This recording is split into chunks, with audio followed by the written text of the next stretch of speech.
Señoras y señores, es un gusto estar aquí con ustedes. Yo estuve allá en Mexicali hace un par de semanas más o menos. Conocí el calor de esa ciudad y bueno, pues también conocí a la gente. Platicando con el maestro David de la Rosa, intercambiábamos puntos sobre la importancia de una comunicación escrita adecuada. Yo no soy un purista del lenguaje, ni pretendo que seamos integrantes de la Academia Mexicana de la Lengua o de la Real Academia Española. Pero sí estoy totalmente consciente de que debemos utilizar el lenguaje como una manera de ejercer, en este caso, la justicia. Ustedes les toca una tarea muy, muy importante. Y permítanme hacer un paréntesis. Le pedí al doctor Alejandro Birn, gran amigo, hermano, desde tiempos del bachillerato, que me apoyara en la parte del lenguaje incluyente, ya que esa es una de sus especialidades. Nosotros hemos buscado aquí en la empresa, en Arzova Consultores, tener a la gente especialista en cada tema. Yo me voy a permitir platicar un poco sobre la parte de calidad ortográfica, calidad de la redacción, que sé que es mucho de lo que hacen ustedes. Y les platicaré algunas situaciones que podemos ir mejorando. Este programa que les voy a presentar puede ser un programa integral de 2 o 3 cursos o un diplomado. Eso ya lo decidiremos posteriormente. ¿Estamos? Y bueno, voy a aprovechar la palabra doctorado en un término eh, con una oración, con un enunciado que parece duro, que parece agresivo, pero que sin embargo es veraz. Y lo van a ver en la siguiente diapositiva.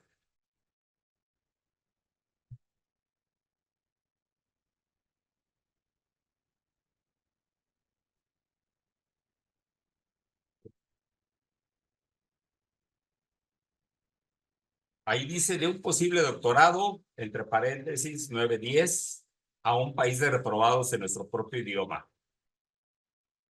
Señoras y señores, de verdad, parece mentira.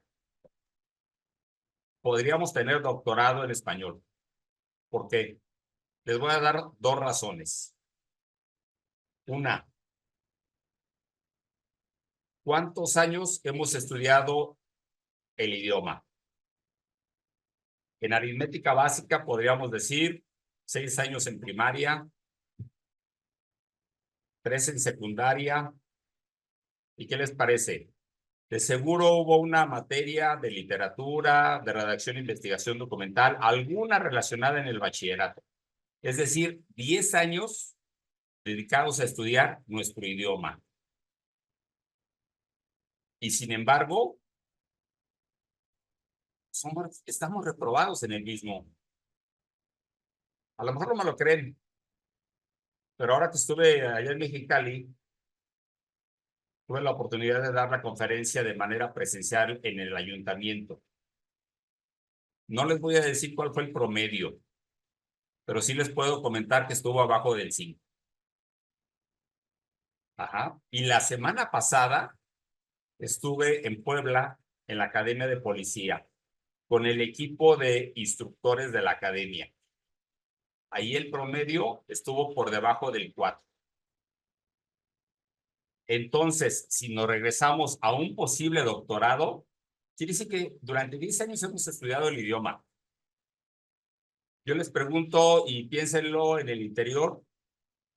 A lo mejor María de los Ángeles, que la tengo aquí a la vista, María de los Ángeles Espinosa. ¿Sí, María? ¿Sí me escuchas? Si quieres, levanta la mano y me dices así. Sí, sí, lo escucho. Gracias, María. Yo te preguntaría, ¿cuántos años se requiere para una licenciatura? Una licenciatura seria, promedio. Los 4 años, 5 años, es lo que 4 tienen años, las 5 años, ¿no? licenciaturas, ¿verdad? Y una maestría, 2 años, me 2 parece que sí. años. Y un doctorado, 2 años, 2 años también, 3 años. digamos que entre 2 y 3 años, porque también hay que hacer la tesis, ¿no? Sí. ¿Estamos? Quiere decir que 5 más 2 son 7, más 3 son 10. 2 años. Estaríamos en posibilidades entonces de tener un doctorado, ¿no? En el idioma. Y sin embargo, yo me atrevo a decir que somos un país de reprobados en nuestro propio idioma. Y eso me duele. Ajá. Se los voy a poner en horas. Ajá. En horas son aproximadamente 200 días de clase por año. Si estamos hablando de 6 años en primaria, son 1,200 horas de estudio del español. Luego tenemos 3 años en secundaria, otras 200 horas por año, son 600. 600 más 1,200, 1,800 horas. Y algunas horas en bachillerato. Yo le diría a Dora Leticia Contreras, ¿cuánto es 1,200 más 600 más 200? Es una suma muy sencilla.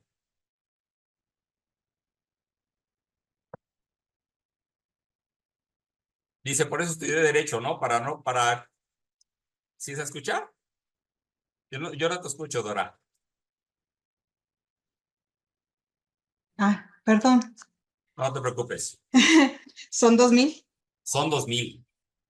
Fíjese, son 2,000, casualmente 2,000. Y luego queremos estudiar ortografía y redacción en 20 horas. Y subsanar las deficiencias de 2,000 horas, de 2,000 horas o de 10 años en 20 horas. ¿No les parece, pues ya no solo ambicioso, sino desproporcionado? Se los comento por lo siguiente. Porque de pronto, bueno, a ver, si yo sacara el 10% de 2,000 horas, esto parece clase de matemáticas ahorita, ¿eh? Pero ahorita vamos a entrar en materia. Si yo sacara el 10% de 2,000 horas, serían 200, ¿no? Quiere decir que un programa de 200 horas podría estar bien, ¿no? Pero si lo queremos hacer en 20 horas, es el 1%. Y más adelante voy a retomar este tema. ¿Va? Me atrevo a decir, y yo creo que hay honrosas excepciones y muchas, ¿eh? Muchas, y sobre todo en el área que manejan ustedes, en el ámbito jurídico judicial, hay honrosas excepciones y yo lo he comprobado, perdón, en 20 años que he colaborado con el Poder Judicial de la Federación.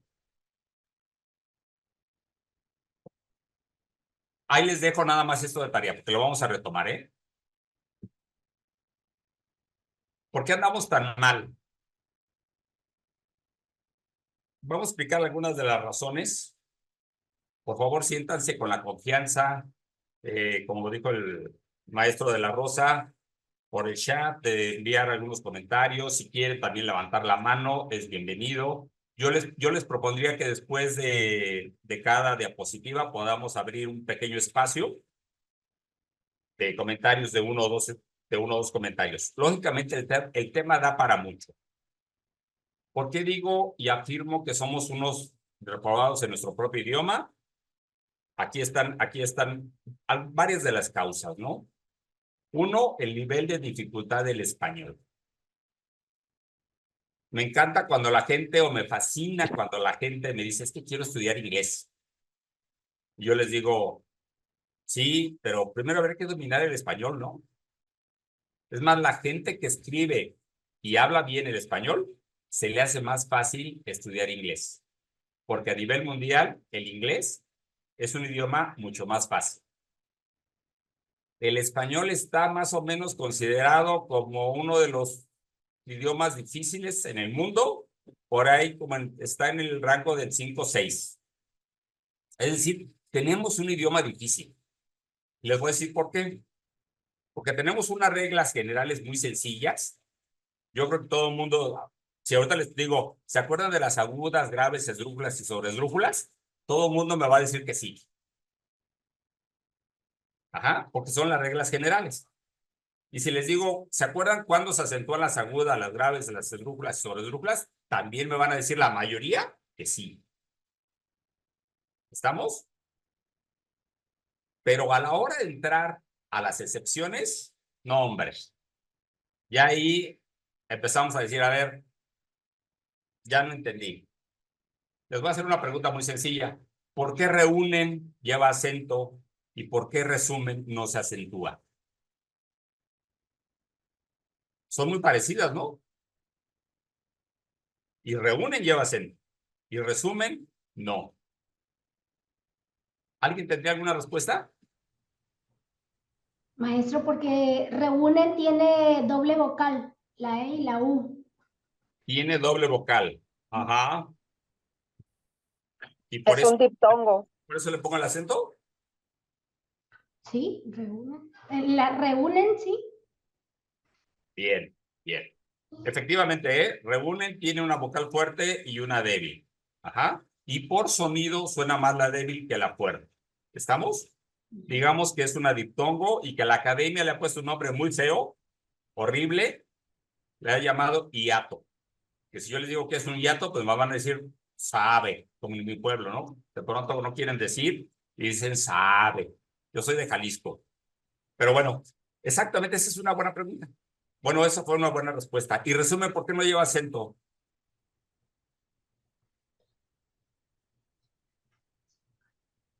Porque la regla general dice que cuando son resumen es una palabra grave Grave. y las graves que terminan en N no se acentúan. Todas las graves que terminan en NS o vocal no se acentúan. No, escogí una alumna o una participante bien aplicada, ¿eh? Ángeles, muchas gracias. Bueno, para resumir, el idioma español es difícil de entrar. Reglas muy sencillas, excepciones muy complejas. ¿Cómo se los voy a demostrar? De una manera muy, muy fácil. Antes de la pandemia, no sé si ustedes sepan, pero bueno, en este caso la UNAM, mi alma mater, tiene una serie de facultades. La mayoría de las facultades tienen un área de educación continua e hicimos un ejercicio de subir a la plataforma el tema de acentuación con las reglas generales y con las excepciones. Todo totalmente autogestivo para que, digamos, que las personas pudieran hacer todos los ejercicios y todas las evaluaciones. ¿Ustedes creen que después nos reunimos presencialmente y yo había considerado una reunión de aproximadamente 1 hora únicamente para disipar dudas? En realidad invertimos 4 horas presenciales. Tan solo la palabra haz. Haz con H y S. Haz con H y Z. Haz sin H. O a ver, pongámonos de acuerdo. Híjole, pues ya no sé si lo escribo con la preposición a y luego el verbo ver. O con haber. Ajá. Lo que sí les quiero decir, no necesariamente convencerlos, es de que tenemos un idioma difícil y hay que admitirlo. Punto número 1. Punto número 2. ¿Cómo aprendimos el español? La pregunta es, asimilándolo, aprendiéndolo, haciéndolo nuestro o de una manera repetitiva.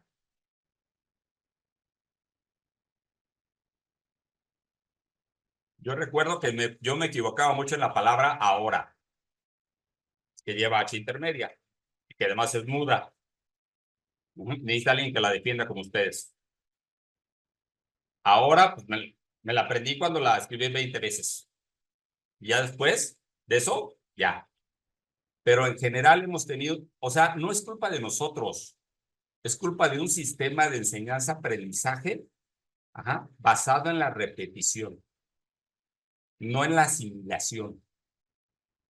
Perfectamente María de los Ángeles me dijo, es que resumen es una grave terminada en N y por lo tanto no se acentúa. Y si yo les digo resúmenes, la respuesta, ¿cuál debiera ser? Ah, es una esdrújula. Y la regla dice que todas las esdrújulas, sin ninguna excepción, se acentúan. Eso es lo que yo espero de ustedes después. ¿Va? Y reúne o asambleísta. Ah, es que es una vocal fuerte y una débil. Pero por sonido, gana la débil.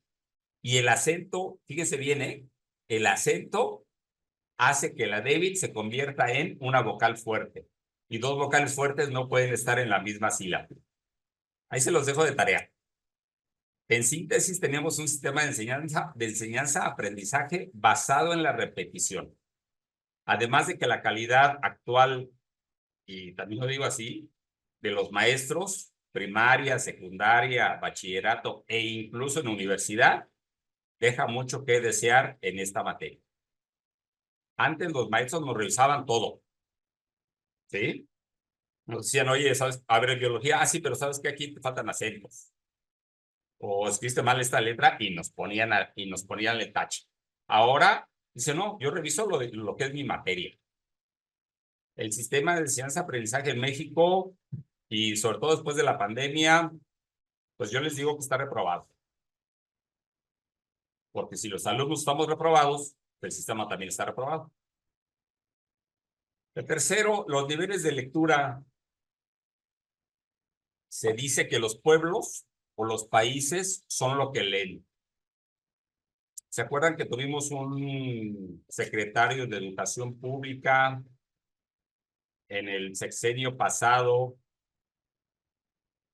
que en una inauguración de ciclo escolar dijo leer?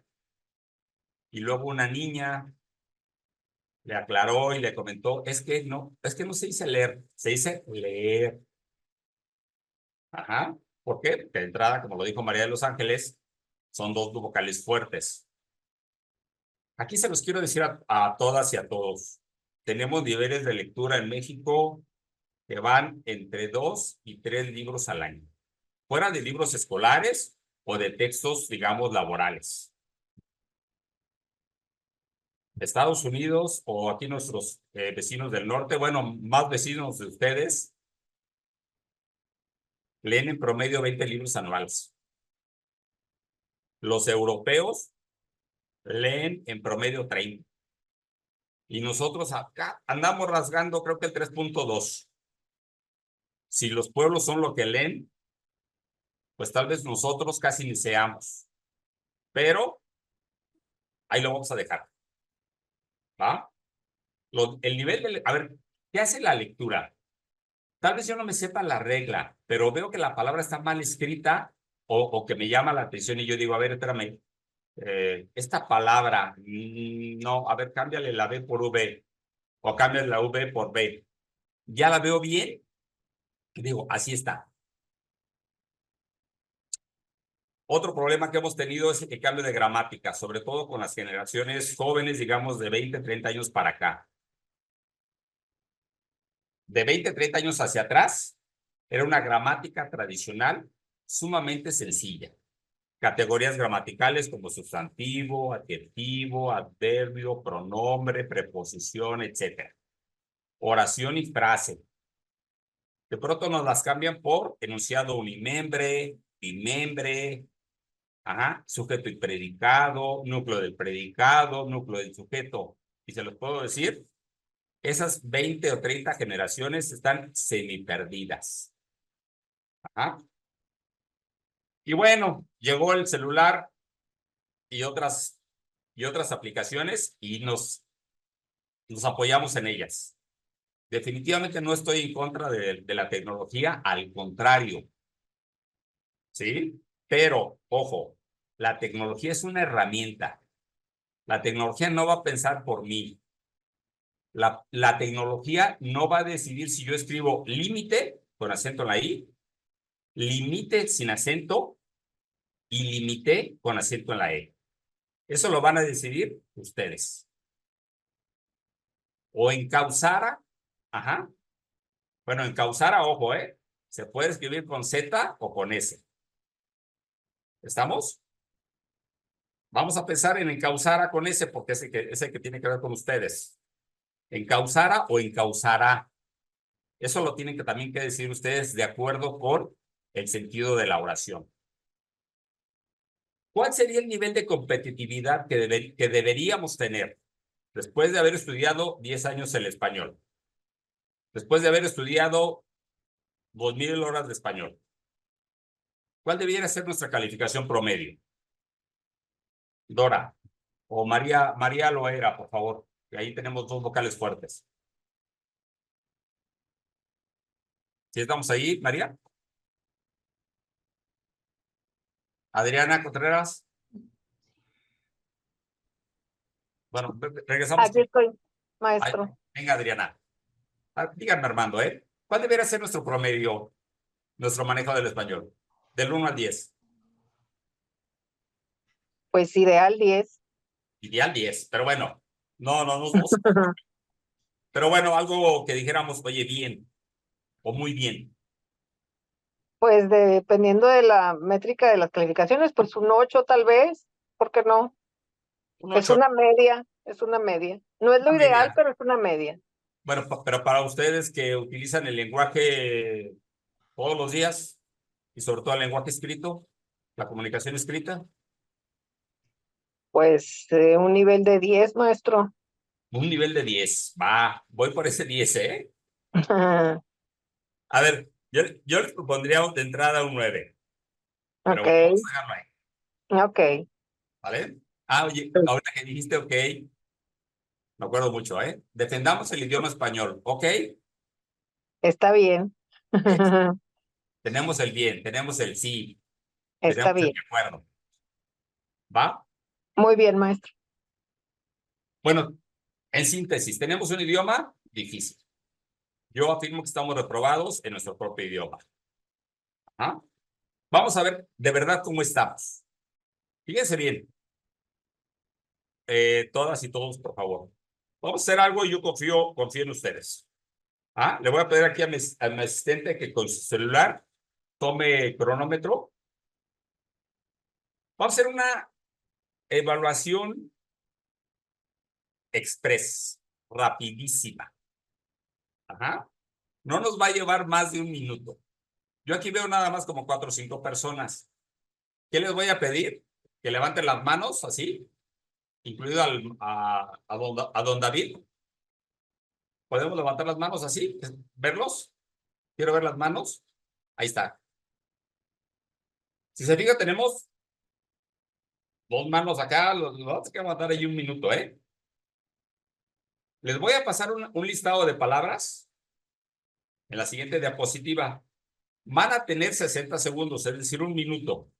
Cada vez que encuentren una palabra mal escrita, sacan un dedo. ¿Quedó clara la instrucción? Sí. Son 10 palabras. Encuentran ustedes una palabra mal escrita, sacan un dedo. Otra palabra mal escrita, sacan un dedo. El dedo que quieran. Y luego quiero que se queden así, un ratito. Les voy a pedir que se queden un rato así. ¿Estamos? Empezamos en 3, 2, 1. Venga.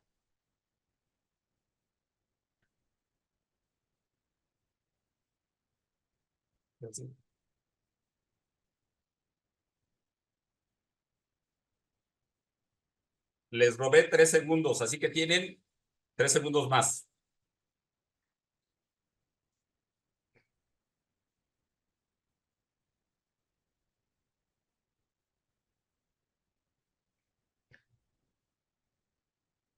Piénsenle bien, ¿eh? Porque de esto depende su próxima recategorización, ¿eh?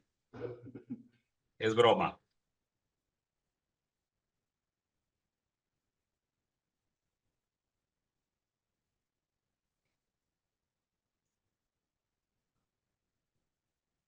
Hay algunas que están fáciles, otras no tanto.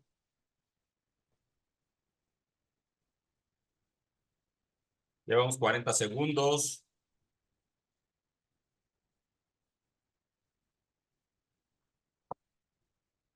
Creo que les di hasta tiempo de más, ¿eh? Perdón, 3 segundos.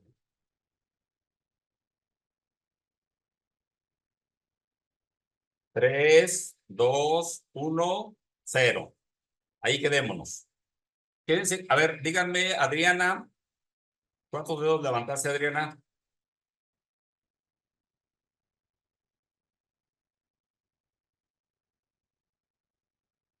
Adriana, ¿cuántos dedos? ¿Cuántos fueron? Es que tenía apagado el micrófono. Ah, ¿cuántos dedos levantaste? 3, 4, 4. Bien. 5. Ángeles, por favor. ¿Cuántos dedos levantaste? ¿Cuántos? ¿3? ¿3? Bien. Dora. ¿Cuántos, Dora? 1, 2, 3, 4. 4. Pregunta para todas y todos los demás. ¿Alguien levantó más de 5? El maestro de la Rosa levantó ¿cuántas? Pues más, sí, más de 5, sí. Más de 5, ¿cuántas? 1, 2, Bueno, 7, Tres. ¿verdad? Como 7. 4. Vamos a tomarlo como 7. Bien. ¿Alguien más levantó más de 5?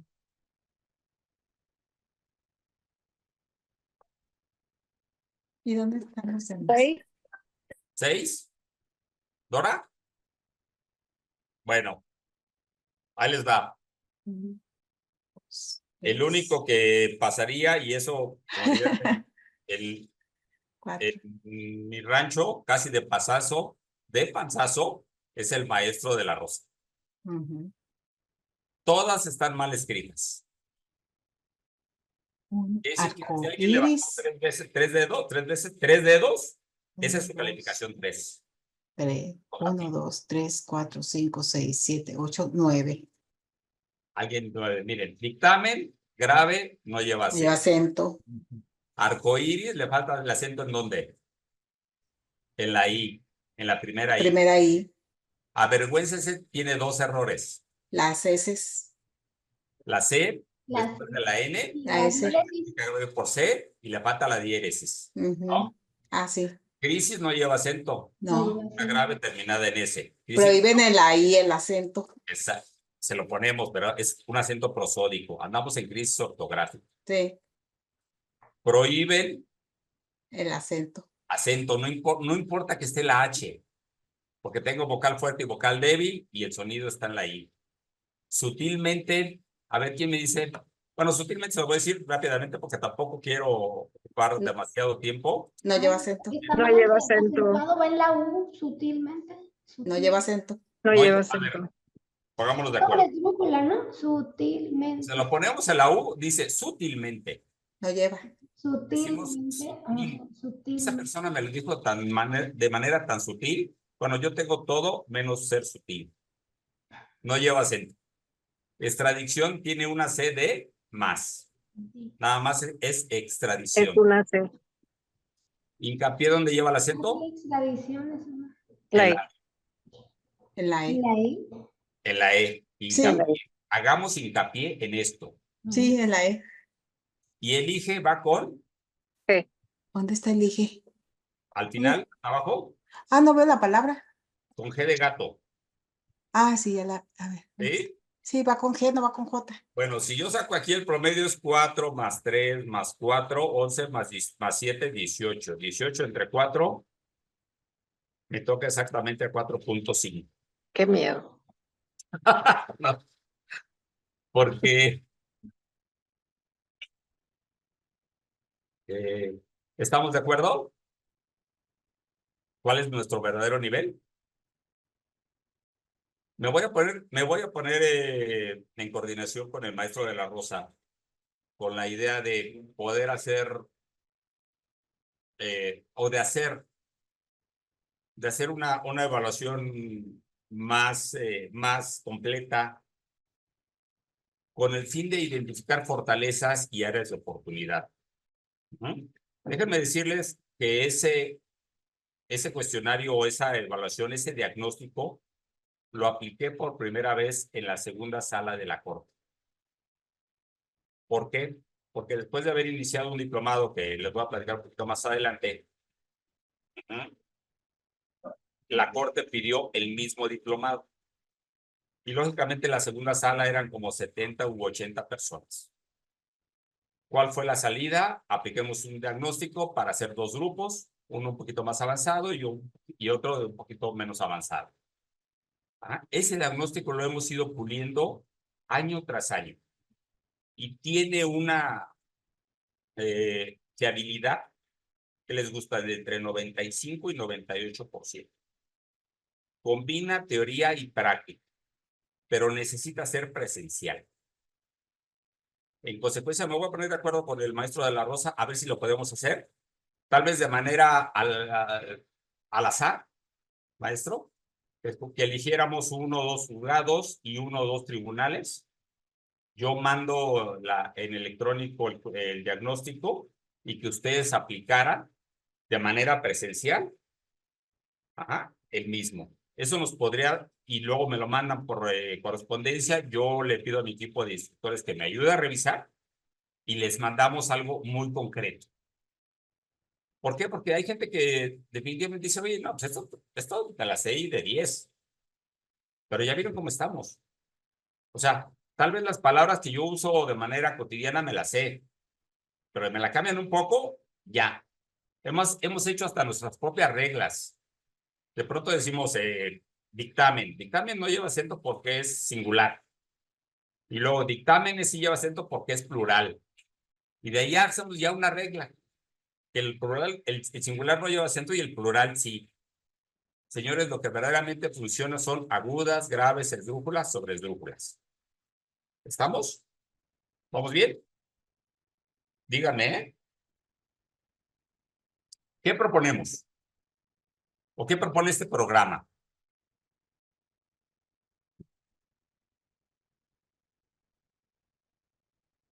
Un programa o un curso de calidad ortográfica.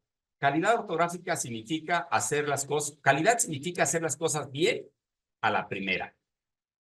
Lo cual no quiere decir que ustedes o yo hagan las cosas bien a la primera. Es decir, puedo yo escribir acentuación, pero a lo mejor me faltó el acento A, luego se lo pongo. En ese momento se lo pongo. ¿Sí?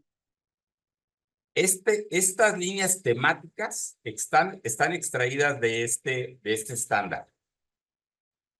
Tuvimos la pandemia, que fueron más o menos 3 años, donde la capacitación presencial disminuyó muchísimo. Y en combinación con mi equipo de instructores, que les puedo decir que es uno de los, pues yo les puedo comentar que es el mejor equipo de comunicación escrita que hay en este país. Dijimos, ¿qué vamos a hacer? Y nos invitó la Cámara Nacional de la Industria Editorial Mexicana a participar en un estándar llamado corrección de estilo. La verdad es que no lo hicimos, apenas salió el de corrección de estilo. Primero hicimos el de ortografía. ¿Por qué? Porque no puedes ser corrector si no tienes los conocimientos básicos. Son 5 temas. Acentuación. Si ustedes aprenden a acentuar, ¿sí? Si asimilan las reglas generales y las excepciones, yo les aseguro así, y si no me lo echan en cara, que su ortografía sube entre 30 y 40%. Luego, las letras y las palabras homófonas u homófonos. Tenemos una gran cantidad de palabras homófonas. Y luego no sabemos cuál va y cuál otra. En estas tenemos que poner muchísima atención. Por ejemplo, a ver, y en letras, si yo les pregunto por qué burlesco y aborrezco, ¿se escriben de entrada, se escriben igual? Burlesco y aborrezco. Tienen la misma terminación. La terminación esco. Pues dirá quién sabe, ¿no? Pero bueno, se lo voy a comentar. Burlesco va con ese porque es un adjetivo. Ahí es donde entra la gramática. Luego decimos, es que ¿para qué me sirve la gramática? Pues la gramática también funciona. Es más, les voy a decir una cosa, La gramática le da orden a los enunciados. tiene que ver con la forma de escribir y la forma de hablar. Se dice que quien bien piensa, bien habla y escribe mejor que los demás. Y bueno, aborrezco, ¿de qué verbo viene? Del verbo aborrecer. Ajá. Y entonces la Z, la C cambia por una Z. Luego las mayúsculas, ¿eh? Luego queremos resaltar algo y le metemos la mayúscula. Hay una tendencia, fíjense bien, hay una tendencia, que a mí se me hace razonable, a disminuir las mayúsculas. A ver, les voy a poner un ejemplo de un memorando. A ver. Por este conducto solicito a usted. ¿Cómo escribimos ese usted? Bueno, es por este conducto, coma. Solicito a usted. Y generalmente ese usted lo escribimos con mayúscula. Es un pronombre personal que no está iniciando oración. Por lo tanto, lo deberíamos escribir con minúscula. Pues si digo, por este conducto solicito a usted que de no haber inconveniente, gire sus apreciables instrucciones a quien corresponda para que por única ocasión se me otorgue el no registrar entrada el día de mañana. ¿Se les hace conocido? Más o menos, ¿no? Luego, palabras juntas y separadas. Hay palabras que son completamente diferentes. Por ejemplo, sin fin. Si yo escribo sin fin separado, ¿qué significaría? Que no tiene fin, que no tiene conclusión, que no tiene terminación. ¿Y qué significa sin fin junto? Un sinfín de opciones, ¿no? Multitud. Y también la actualización de vocablos, también eso lo vemos. ¿Por qué? Porque la academia, sobre todo la Academia Mexicana de la Lengua, está muy enfocada en esta parte, en que el lenguaje es producto del ser humano. Y si vamos hacia una simplicidad lingüística, por ejemplo, en lugar de escribir transmitir, también ya acepta transmitir. Ajá. Y en algunos otros casos también de doble E ya permite que se escriba con una E. Aunque ojo, proveer y prever son verbos diferentes. ¿Estamos? Esto tiene que ver con el estándar 1191 de uso de las normas ortográficas en textos impresos digitales nivel intermedio. Yo le decía, creo que me decía Adriana que deberíamos de estar entre, primero dijo 10, luego 8, y yo propuse 9. ¿Por qué les propongo 9? Porque el estándar está en un nivel de 9, muy cercano al 9. No recuerdo en este caso si está arribita del 9 o abajo del 9. Bueno, es que no lo debo de decir, pero está muy cercano al 9. Estos 5 temas son la base de la ortografía. Si lo aprendemos desde un principio, yo les aseguro que no vuelven a tomar un curso de ortografía en su vida. Y que además puedan corregir y autocorregirse. Esa es la parte, digamos, ortográfica, que es una parte fundamental. Y antes de pasar a la siguiente, les voy a comentar algo. Ahora todos nos hemos vuelto escritores. Antes solo escribían los periodistas, los literatos, los investigadores. Ahora, gracias a las redes, ¿qué ha sucedido? Todos nos hemos vuelto escritores. Y a mí me da mucha pena cuando en un mensaje en alguna red, por decir algo, iba a decir Facebook, el mensaje es bueno. Sin embargo, ¿qué pasa? Está lleno de faltas de ortografía, salpicado de faltas ortográficas. Y la gente nos dice, está muy bien tu mensaje, nada más que deberías de tomarte un curso de ortografía, ¿no? Y por ahí vamos. Vámonos al siguiente.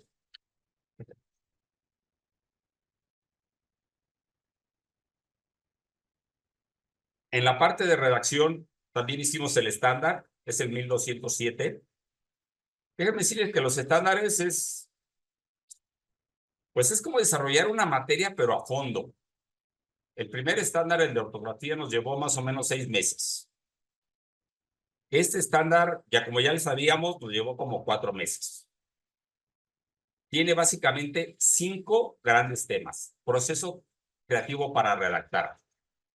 Yo les diría, y salvo su mejor opinión de todas y de todos, antes de empezar a redactar, debo de tener claridad mental. ¿Cuál es el asunto? ¿En qué tono lo voy a exponer? ¿Qué tan claro tengo que ser? Etcétera. Proceso creativo para redactar implica pensar, escribir y corregir. Nadie, se los puedo asegurar, porque somos seres humanos, nadie escribe bien a la primera. Esto tiene que ver entonces con escribir, pensar, escribir y corregir. ¿Alguien tiene idea de quién era Gabriel García Márquez? Llamado Gabo para los cuates. Maestro de la Rosa, apóyenos. Es un escritor, ¿no? Latinoamericano. Escritor latinoamericano, ganador del premio Nobel, no Nobel, Nobel, el premio más importante que se otorga en la cuestión de literatura, a nivel mundial, obviamente.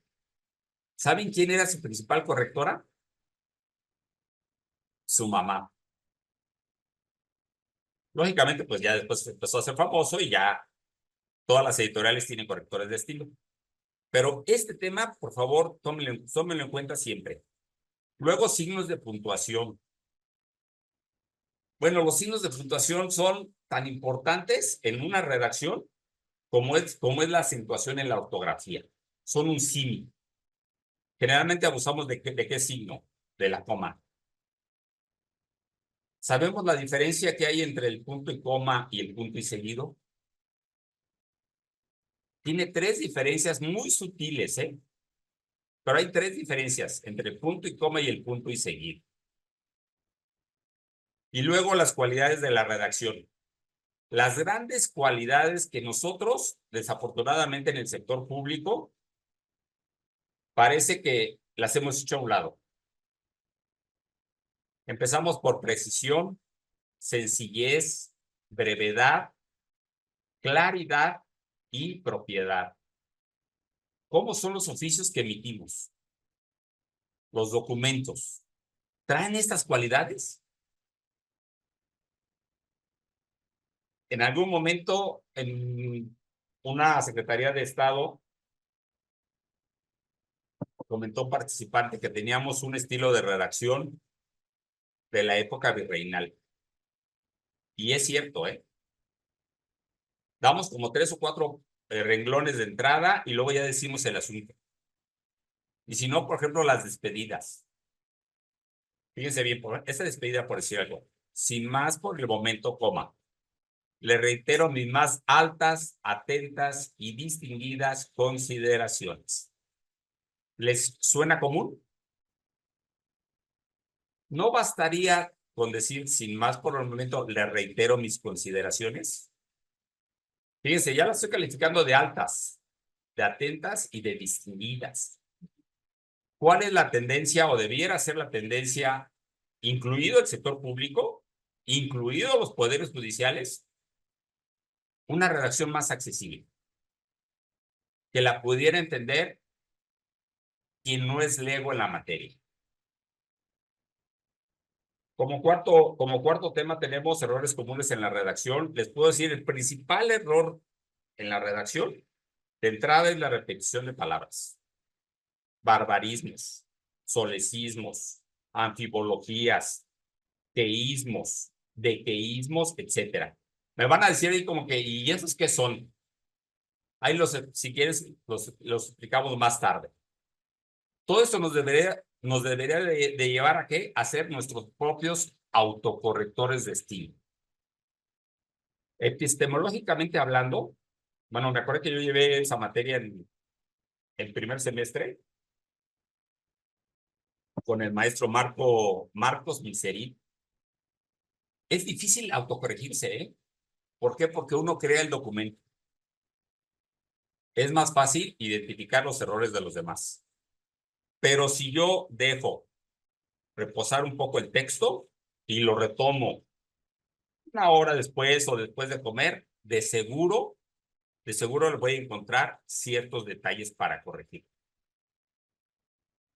Para completar este tema, le voy a comentar que un día le preguntaron a Vicente Leñero, también escritor, dramaturgo, periodista y bueno, socio en la revista Proceso.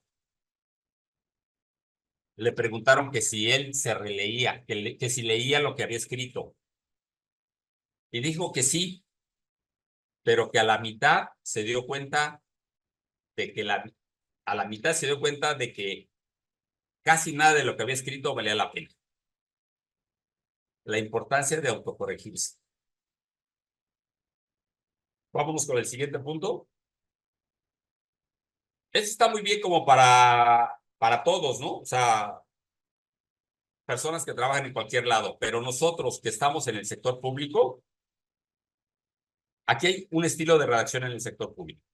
Les comentaba yo hace rato que era un estilo que data de la época virreinal y que necesitamos transformar. Nos va a llevar a lo mejor X generaciones, pero necesitamos hacerlo mucho más sencillo, mucho más breve, más preciso, más claro. Y por eso el siguiente tema es hacia un lenguaje ciudadano. Aquí hubo un intento muy importante en los tiempos de Vicente Fox. Sacó incluso un manual de lenguaje ciudadano, que por cierto tenía algunas faltas de ortografía, pero bueno, esas se pueden corregir. Un lenguaje ciudadano incluyente y moderno, sin que pierda propiedad. ¿Por qué? Porque ustedes representan a un ente, a una institución pública. No podemos perder propiedad. Obviamente hablamos de oficio, circular y memorando, minuta y acuerdo, y una nota informativa y reporte breve. Este estándar yo espero que salga a finales de este año, pero bueno, el conocer tiene sus tiempos. Tal vez salga a finales de este año y si no será a principios del siguiente. ¿Cuánto tiempo nos podríamos llevar en estos tres temas? Por la experiencia que yo tengo, les puedo decir que esto da para un diplomado de 120 horas, pero no me quiero adelantar. Me gustaría más hacer la evaluación diagnóstica y con base en ella determinar los tiempos. Si los tiempos dicen 24 horas, ajá, lo hacemos de 24 horas. Si dice, oye, andamos muy bien en ortografía, vámonos a 12 horas. Digamos, ni más ni menos. Esa es la idea. Seguimos. ¿Cómo se sienten? Lógicamente, yo soy fanático de la modalidad presencial, de ver cara a cara a la gente, porque es cuando uno se da cuenta de si estamos entendiendo. De pronto, recuerdo en algún diplomado por ahí que desde el primer día un secretario de juzgado me dijo, yo nada más vengo a que me explique el hiato, porque nunca le he entendido. El día miércoles que nos tocó ese tema, ese día no fue. Lógicamente, al día siguiente nos tomamos 10 minutos y le expliqué el hiato. Pero bueno, también puede ser a distancia. A distancia puede ser, les digo, la parte sencilla del idioma, la parte de las reglas generales.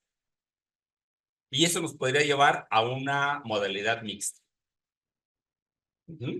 Una parte, yo les aseguro que sí podemos aprender a distancia, la parte genérica del idioma. La parte de excepciones y eso tendría que ser presencial o en sesiones sincrónicas. Pero eso lo vamos viendo poco a poco. Voy a terminar en más o menos 10 minutos para darle la palabra al doctor. ¿De dónde viene esta experiencia? De seguro ustedes lo van a leer casi de inmediato, pero bueno, sí le debo un comentario honroso, ¿sí? De reconocimiento a la persona que me pidió este programa. Y les voy a decir que por allá del 2003, de febrero del 2003, yo ya llevaba 2 años impartiendo cursos en el Consejo de la Judicatura Federal a nivel nacional. Y en un momento por ahí de febrero me piden que se puede impartir un curso de redacción jurídica. Cuando me dijeron, casi me da el soponcio, como dicen en el pueblo, y les digo, es que yo no soy abogado.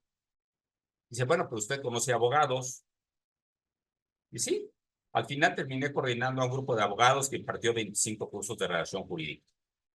Pero en esa plática, bajó la directora de capacitación del Consejo de la Judicatura, quien falleció hace 2 años, la licenciada Magdalena Salto, y me pregunta, así a bocajarro, oiga, maestro, nosotros llevamos como 5 años impartiendo ortografía, impartiendo redacción, y la gente no aprende.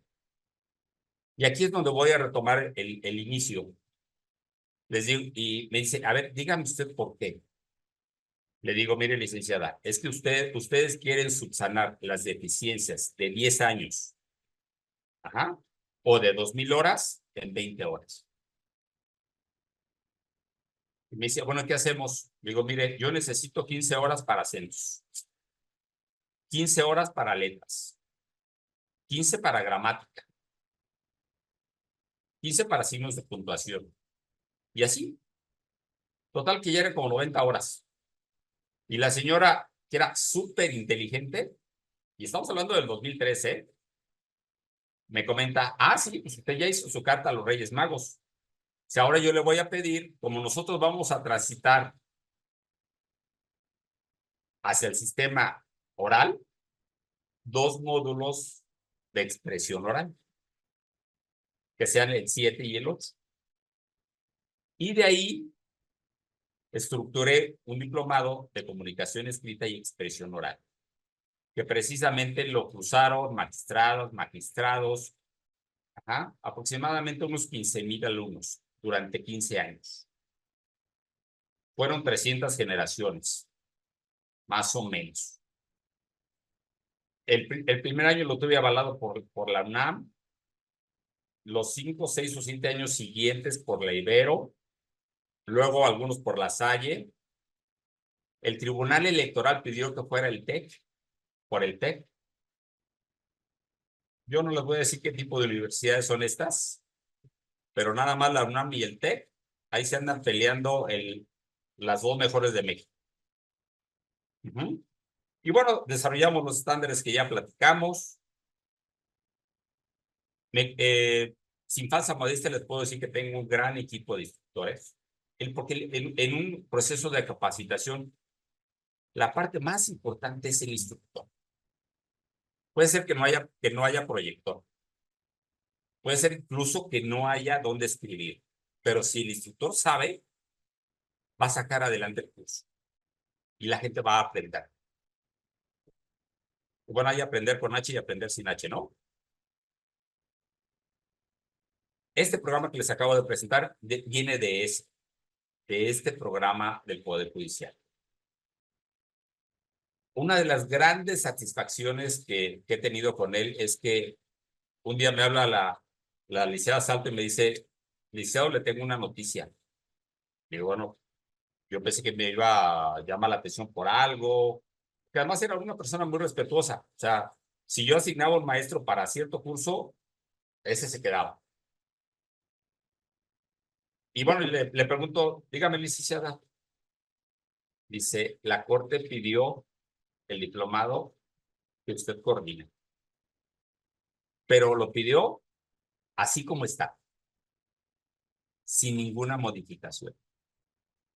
Fue una de las grandes responsabilidades y satisfacciones que he tenido. Este programa garantiza resultados. No es de magia ni mucho menos. Es de entender el idioma. Voy a terminar con algo antes de pasar la última. Es de entender empezamos desde las vocales. Yo les puedo decir ahorita una pregunta. Levante la mano quien se sepa las vocales.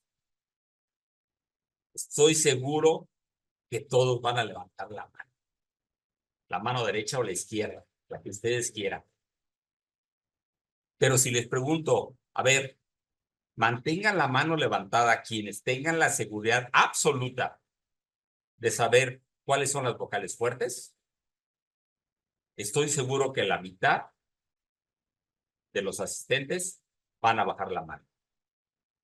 Este programa empieza desde ahí, desde las vocales, y va hasta las últimas modificaciones de la academia. Ejemplo, el solo. Ustedes saben que solo lleva acento si es de solamente o de únicamente. Y no lleva acento cuando es de soledad. ¿Qué hizo la academia? Como no podíamos aprendernos esto, dijo, quitémosle el acento.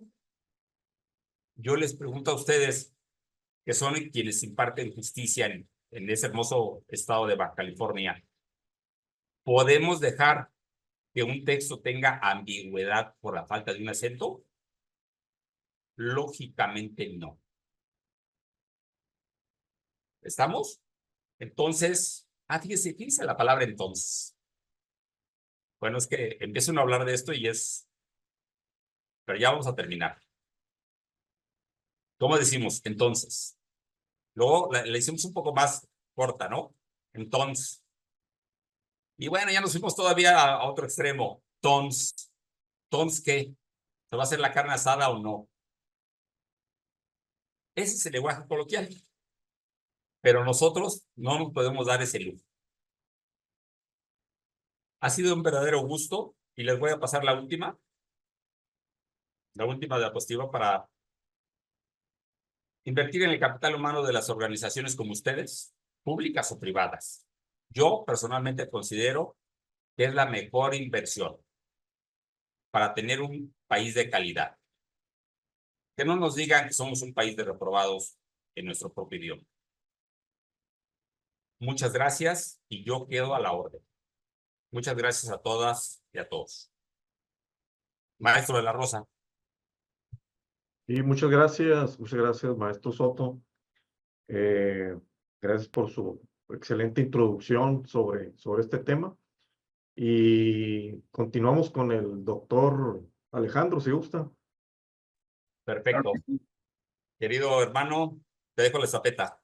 Gracias, querido hermano. Vamos a hacer un apéndice. Primero, pues, un gusto. Gracias por su amable presentación, maestro de la Rosa.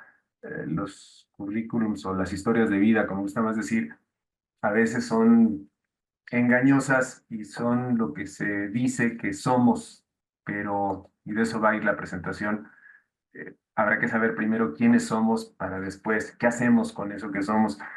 Y bueno, Armando nos ha dado una brillante sesión sobre el uso de la comunicación escrita. Yo voy a tocar una parte que tiene que ver con un apéndice, pero me es inevitable dejar de referirme a algunos puntos que él maneja en su propia disertación y quisiera compartirlos con ustedes, sobre todo porque van a ver cómo esta idea de expresar en cualquiera de las variantes que usemos para ello parte de pensar. ¿Y por qué el lenguaje incluyente? Es una necesidad. Déjenme iniciar con una anécdota. Cuando yo presenté la iniciativa en el Consejo Universitario de la Universidad Nacional Autónoma de México hace aproximadamente 10 años, fue objeto de una serie de burlas, ¿no? De desatinos. Lo que yo dije en aquella sesión es que la literatura de la universidad estaba saturada del género masculino, directores, administradores, trabajadores, alumnos, funcionarios, y que la perspectiva del género femenino era inexistente y que esto tenía una secuela en la forma en que nos movíamos en el mundo. No habíamos avanzado venturosamente para aquel 2012 en estos crímenes terribles, en los feminicidios, en la violencia simbólica y real. No se había abierto el panorama que ahora tenemos abierto, puedo decir eso, en una forma de comprender aquellas actitudes, pero me llamaba mucho la atención que nos causara gracia algo que por otro lado demostraba un país, un entorno, un contexto, una manera de expresarnos, que acusaba una total negación de una parte fundamental para la convivencia, la interacción, las relaciones, y que era la parte representada por el género femenino. Después de la exposición y de las burlas y los contradichos, traía un colega, me acuerdo que salió gritando, vieja el último. Y así cerró aquella sesión. O sea, yo me quedé pasmado. Pasaron todavía bastantes años para que empezáramos a hablar del tema, para que nos metiéramos a una lógica de qué está pasando con esto, cómo puede pasar de manera diferente. Y de eso es de lo que quiero comentarles.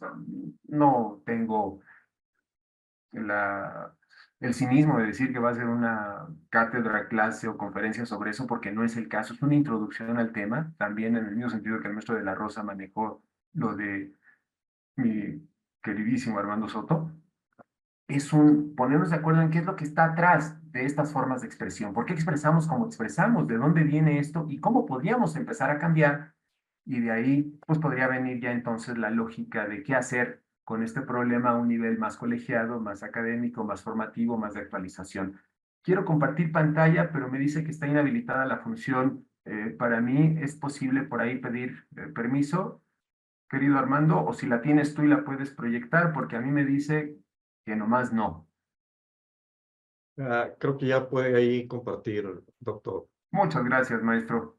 Vuelvo a Vamos. intentarlo. En efecto, aquí estamos ya.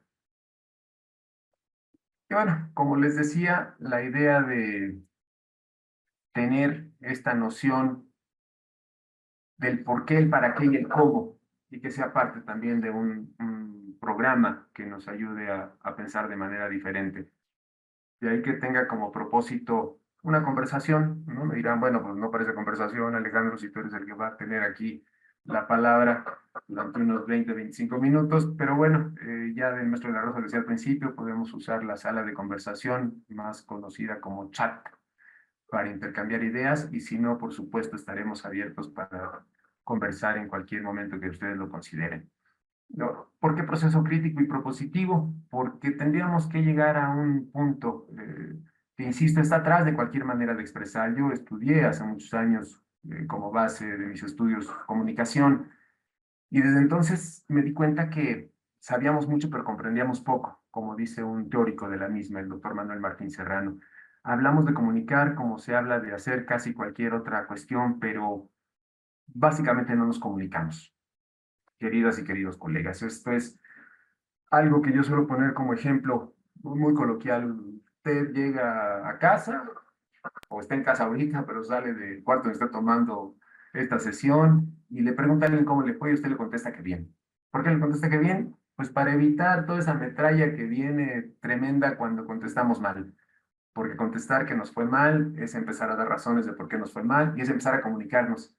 Y aunque estamos hechas y hechos para comunicar, nos comunicamos muy poco y de forma muy errónea. Es el primer acto que nos define como especie humana y el último que se nos ocurrió estudiar. O sea, antes de eso estudiamos las dimensiones del hombre en términos filosóficos, antropológicos, jurídicos, sociológicos, filosóficos, clínicos. Y en algún momento de los 80 del siglo pasado se nos ocurrió empezar a pensar en estudiar a la comunicación como una disciplina. O sea, son muchos años de atraso, pero además muchas prácticas que van contra a la base de lo que es la comunicación, que es aprender a hacer. Hacer exactamente como está escrito, no a hacer, que es en lo que nos mete el modelito que acá pongo, y que son las raíces del problema de comunicar como comunicamos. Primero, un modelo patriarcal. Hay una explicación de corte sociológico con la que no les voy a aburrir, para decirlo en términos muy llanos, pues quienes proveían de recursos en las primeras formas de organización eran hombres, porque o salían a cazar, o salían a hacer la recolección, o salían a comerciar, y quienes esperaban que regresaran con los bienes, las mercancías o lo que fuera, pues eran las mujeres, ¿no? Si lo vemos en un plano muy, muy lejano, pues la cueva era arreglada por la mujer y el hombre salía a cazar el mamut. Entonces, eso pensaba que le daba algún derecho para dominar, para marcar límites, para decidir quiénes le heredaban, etcétera. Antes hubo un matriarcado, por cierto, pero tampoco lo voy a meter aquí a discusión, porque uno, porque duró muy poco, pues justo con la aparición de la idea de la propiedad privada que generaban los bienes. Es decir, lo material, que es el mundo que nos domina, que nos enajena, que nos sujeta, ¿no? A los haceres. ¿Qué haces? ¿De qué vives? ¿Cuánto produces? ¿Cuánto tienes? Y todo eso es un impulso material, no uno espiritual, no uno existencial. O sea, nos movemos con grados, ¿no es cierto? Estudiamos una licenciatura y queremos hacer un posgrado y después un postdoctorado y colgamos los diplomas o nos hacen favor de presentarnos cuando nos hacen favor de hacerlo con esos grados. Y si en el fondo nos preguntásemos quiénes somos, veríamos que tenemos menos información de quiénes somos que de la que tenemos de qué hacemos. Y eso está marcado por ese modelo que obedece a un sistema de organización que se pega a planos burocratizados donde también se enajena a la persona. No me importa tanto quién seas o qué seas, sino qué hagas, cuánto produzcas, porque eso es lo que le da productividad, nos ayuda a rendir y en algún momento de verdad pasa la vida, pasa ante nuestros ojos o deja de pasar en algún momento, se va la gente que uno ama. Y no decimos quién fue, sino qué hizo en su vida, cuál fue su legado, qué dejó, en lugar de pensar cómo se constituiría la persona que iba a constituirse, cómo fue esa porque es un mundo al mismo tiempo individualista y egótico. El pensamiento egótico es el pensamiento que nos sitúa solo en un yo, sus secuelas son el egocentrismo y la egolatría, es todo lo que yo sea y lo que yo haga y lo demás, uff, o sea, no viene, y esto causa problemas de salud socioemocional que están asociados a ese pensamiento que nos hace enfermarnos como personas, de nosotras mismas como personas, o sea, alejarnos del entorno, ser solo por y para nos y no ver más allá de ese metro cuadrado que podamos estar pisando en este momento. Y por supuesto controlar a las personas que no sean como nosotros queremos que sean. Dirán, a ver, Alejandro, ¿qué tiene que ver todo eso con la comunicación? Pues precisamente que no conversamos, no intercambiamos y esas raíces que están fundadas en muchos sentidos en un modelo que tiene esas características, niegan esta génesis comunicativa que tenemos todas las personas. Si nacimos para comunicar. Hay una capacidad expresiva que es el lenguaje. Si ustedes lo ven de una forma muy sencilla, estamos constituidos por células que cumplen funciones semejantes y esto nos lleva a la constitución de organismos y tejidos superiores que hacen las veces de constituir a un ser humano. Es decir, hay un impresionante intercambio de información a nivel biogenético. Sí, el ser humano está hecho para comunicar, pero no se comunica. Sí, y no se comunica porque no ejerce esa capacidad expresiva que la tiene como especie, ¿no? Se puede discutir la comunicación animal o no. Yo amo a mis seres sintientes, que son mis mascotas, y puedo afirmar ahora mismo que me comunico con estos seres bellísimos. Pues eso es un credo mío, es decir, lo que demuestra la evidencia científica y empírica es que los seres humanos nacimos para comunicar, porque tenemos esa capacidad expresiva, que se traduce, como se ve en la misma diapositiva, en una capacidad que es el uso de la lengua y en el ejercicio que es la aplicación de esa lengua que es el habla. Entonces, si nosotros nos quedamos con la idea de que hay una capacidad expresiva que se traduce en una forma, ¿no? No sé si les ha pasado cuando aprendemos otro idioma, por ejemplo, el inglés, y nos dicen, piensa en inglés, ¿no? De un I do care for you, I do love you, a un te amo, o un je t'aime en francés, o un inisneki en náhuatl, hay una diferencia de contexto porque la lengua que estoy usando parte de un patrón del conocimiento que tengo yo derivado de las relaciones que hago con las demás personas a mi alrededor. Pero si esto, como decíamos antes, está marcado por un modelo patriarcal excluyente, mi manera de ver al mundo va a ser así, va a ser excluyente. De hecho, voy a comunicar de esa forma. No voy a usar esa capacidad expresiva que es el lenguaje a través de una lengua para aproximarme, sino para distanciarme y con los usos específicos que yo traduzco en el habla. Lo decía Armando y lo decía muy bien. Escribimos bien si pensamos bien. Hay un autor, Wittgenstein, que dice, los límites de mi pensamiento son los límites de mi lenguaje. O sea, el mundo es como yo lo pienso en realidad, colegas, porque es una cadena. La comunicación se forma de pensamientos, palabras, acciones y actitudes. Pero ¿cómo? ¿La comunicación es una actitud? Sí, es un acto, de hecho. Y por eso, a diferencia de donde ustedes habitan y lo hacen muy bien, en los usos del derecho, la comunicación no juzga una intención. Eso no es lo digo o no lo digo, puedo pensarlo, pero no decirlo.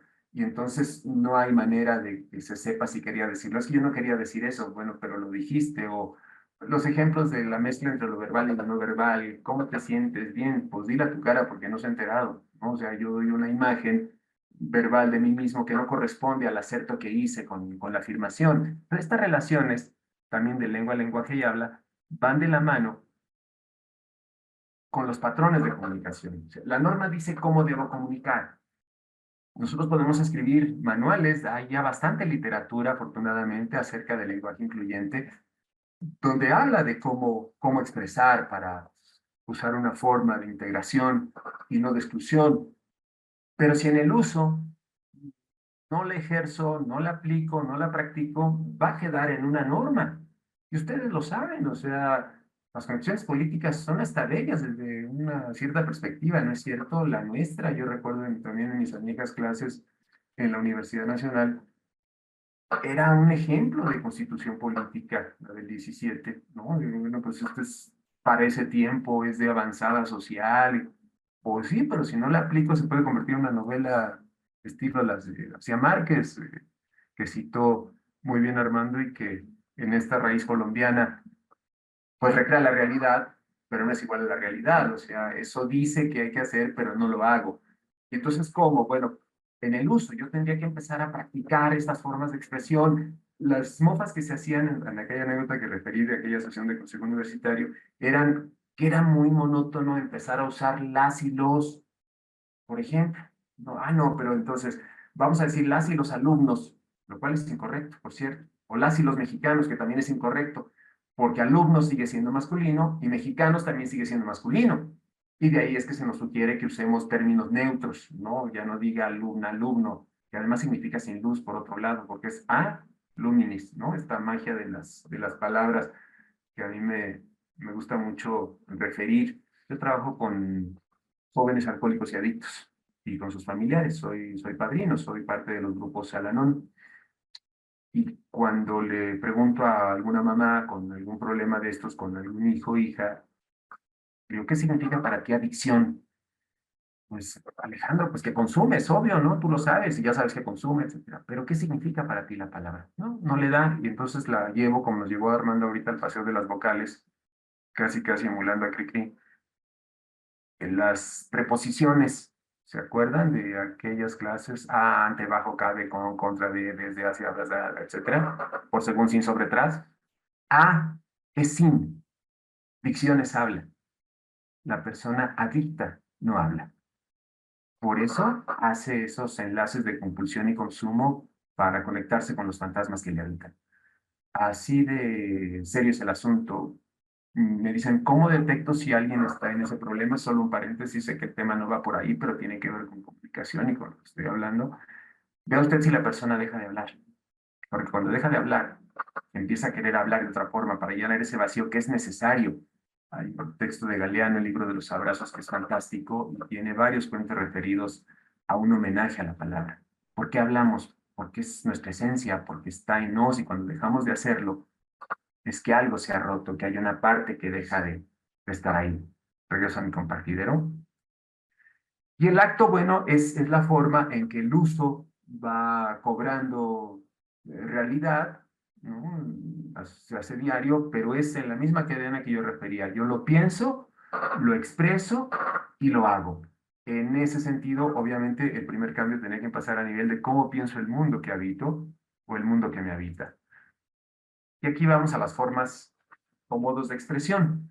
Son básicamente tres. Cualquier clasificación está comprometida con, ustedes saben, que puede excluir o incluir a algo, pero creo que es justa esta porque en grandes campos semánticos explica de qué va el asunto. Hace rato decía Armando, decimos en términos coloquiales. Son las voces de la calle, no las del diccionario. Entonces, quizá ya no tengan que tomar ningún otro curso de redacción. Si empezamos a pensar correctamente, vamos a empezar a hablar correctamente. Pues si yo tengo en el modo coloquial unas ciertas expresiones y de repente tengo que pasar a un documento oficial, lo tengo que convertir en algo técnico. Imagínense, por ejemplo, yo voy por acá por mi hermana República de Nicolás Romero justo ahora y me lleva una frase de Heráclito. La tierra vive el sueño del agua, pero el agua se traga a la tierra. ¿Se entiende la expresión de Heráclito, este maestro de la dialéctica?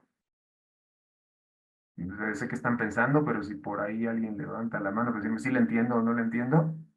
La tierra vive el sueño del agua, pero el agua se traga a la tierra. ¿Sí?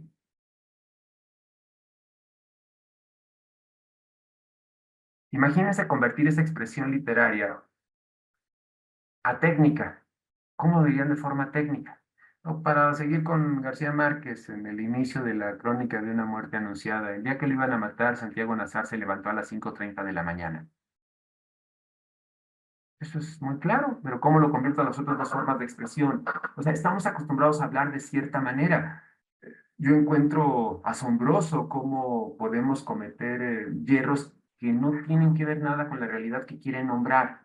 Eh, Algo muy común, muy coloquial, el haga de cuenta. No, si yo en mi clase pido un reporte ejecutivo de algo y alguien no me lo dice, es que haga de cuenta que no lo traigo. No, bueno, a ver, ya hice de cuenta, démelo. No, haga de cuenta que no lo traigo. No le entiendo, ¿no? Agarró y me dijo, y que agarro y le hago. Estamos presas de esas expresiones en nuestros usos diarios. Es muy difícil hacer un cambio. De ahí donde viene la parte técnica, la parte normativa, la parte de uso, donde empezamos a tratar de modificar esas formas de expresión porque estamos empezando a cambiar esas formas de percepción. Pero queridas y queridos colegas, si no hacemos ese cambio inicial primero, si esto no pasa primero por la forma en que pensamos el mundo, si no pensamos que el mundo tiene que ser incluyente, que el mundo tiene que ser igualitario, que el mundo tiene que ser equitativo, que el mundo tiene que ser de integralidad, sencillamente no importa cuántos esfuerzos hagamos, va a ser colgar ganchos del aire, va a ser hacer acrobacias intelectuales, técnicas, literarias o científicas, y no nos va a llevar a un cambio radical en nuestra manera de ver ese mismo mundo. En la inclusión, si la idea de la inclusión parte de que yo entienda que habito con otras personas y que estas personas tienen distinciones y que desde que las nombro ya estoy marcando si son o no como tales válidas. Y empieza en la principal agencia psíquica de la sociedad. Y me regreso aquí a la laminita que es la familia. O sea, aquí empieza el asunto, porque en casa hacemos una reproducción. Hay una canción bellísima de Serrat, Esos locos bajitos se llama, donde dice cómo le vamos transmitiendo a nuestras hijas e hijos nuestras maneras de ver el mundo y de pensar, nuestras frustraciones, dice incluso, con la leche templada en cada canción. Aprenden a expresar ahí, ¿no es cierto? Podríamos decir algunas personas en la paternidad responsable, no es cierto, en la escuela fue que ahí porque sus malas compañías le hacían esto y las maestras y maestros no les educaron. Perdonen ustedes, se va a regresar al núcleo. Lo que no pasa en la casa no va a pasar en ningún otro lado. Pero la escuela también hace su propio valor reproductivo. O sea, si lo ven conmigo, hay un parecido impresionante, a veces aterrador, entre las cárceles, los hospitales, las escuelas y la milicia. Se parecen un chorro, o sea, desde sus arquitecturas, sus geografías, sus ingenierías, son muy similares. ¿Saben por qué? Porque están hechas para controlar personas. La escuela se nos convierte, por lo menos en la universidad, hayan estudiado ustedes, no sé, número de matrícula, el TEC, la universidad, número de cuenta, no, se te asigna un número, se te convierte en un número para poder controlarte a través de un número. Y luego te piden que lo pongas en la lista o que pongas tu nombre en los reportes de lo que sea, empezando por apellidos y por tu número de cuenta. O sea, otra vez, no importa qué persona sea, yo tengo que llenar listas y necesito hacerlo con un cierto criterio porque si no me tardo más. Pero es un valor que se reproduce del valor familiar que yo ya llevo. Si en mi familia se expresa, yo crecí en una familia que leía mucho, eso alimentó mi conciencia literaria. Pero si en la familia no se lee mucho, se ve más de lo que se lee y no se piensa mucho lo que se ve, pues ese patrón le va a costar muchísimo trabajo a la escuela modificarlo. Pero además también salimos a la calle y vemos que en la calle se dan estas formas de expresión y otras, todas reproduciendo el mismo patrón. Ustedes digan, es como los chistes, insisto, porque eso se refleja en el humor y en cómo lo usamos. ¿Cómo nos referimos a las mujeres? ¿Cómo nos referimos a los hombres? Todas son iguales, todos son iguales. Estos juicios generalistas, universalistas, abonan poco en un cambio que le apueste a la inclusión. Y lo mismo pasa en la plaza pública o en el trabajo. Ya decía yo hace un rato, ¿no? Si yo me expreso de una cierta manera en mi vida cotidiana, pues por eso me cuesta tanto hacer una tesis, por ejemplo.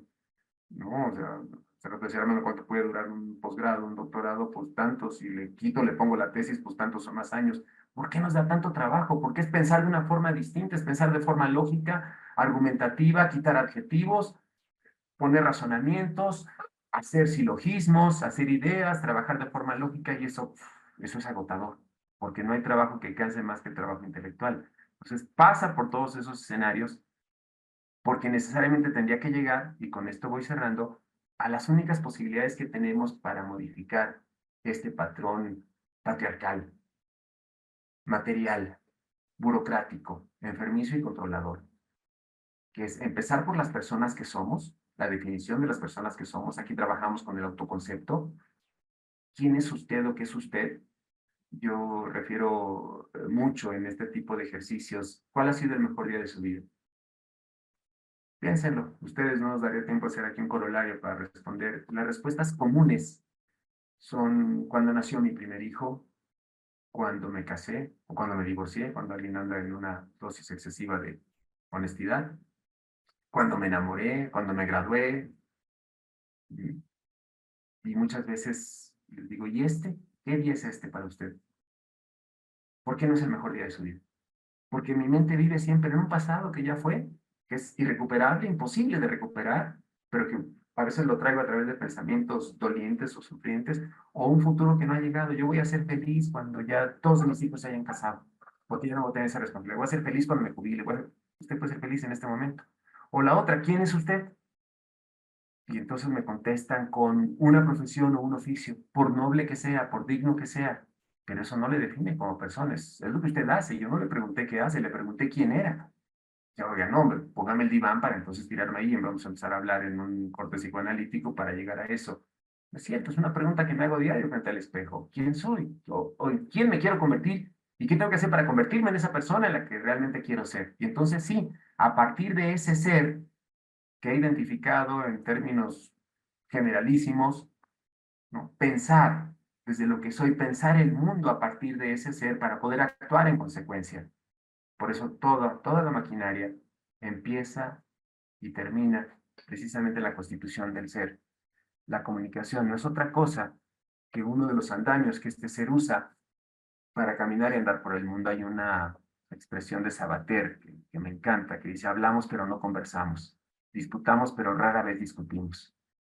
No nos comunicamos, dice el autor, y no nos comunicamos porque nos hemos perdido en una dinámica funcional, cibernáutica, acelerada en un mundo frenético donde no sabemos ni siquiera dónde vamos. Esas pausas, queridas y queridos colegas, son las que necesitamos para empezar a pensar el mundo de forma diferente y entonces poder expresarlo de forma distinta. Ser es pertenecer, porque ser es expresarse, decía Heidegger.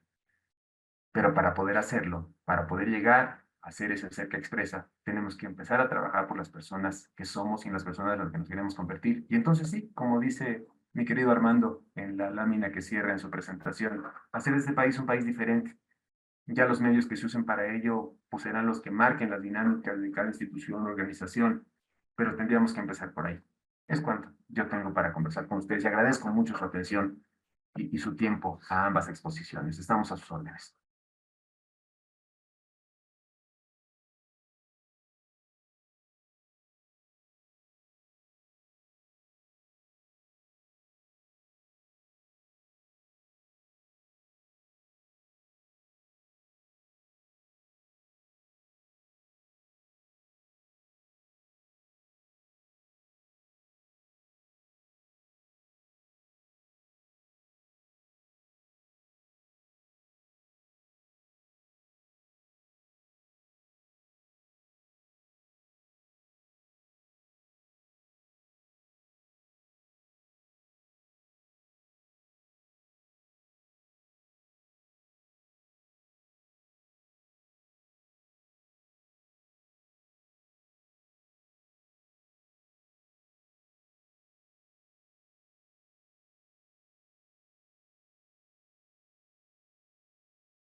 Muchas gracias al doctor Alejandro Vir Orozco por su excelente participación en relación a esta parte, pues, del lenguaje incluyente.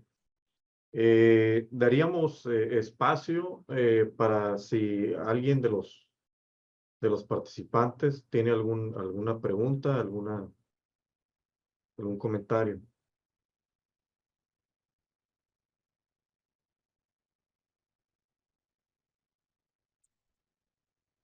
Bueno, si no es así, vamos a continuar.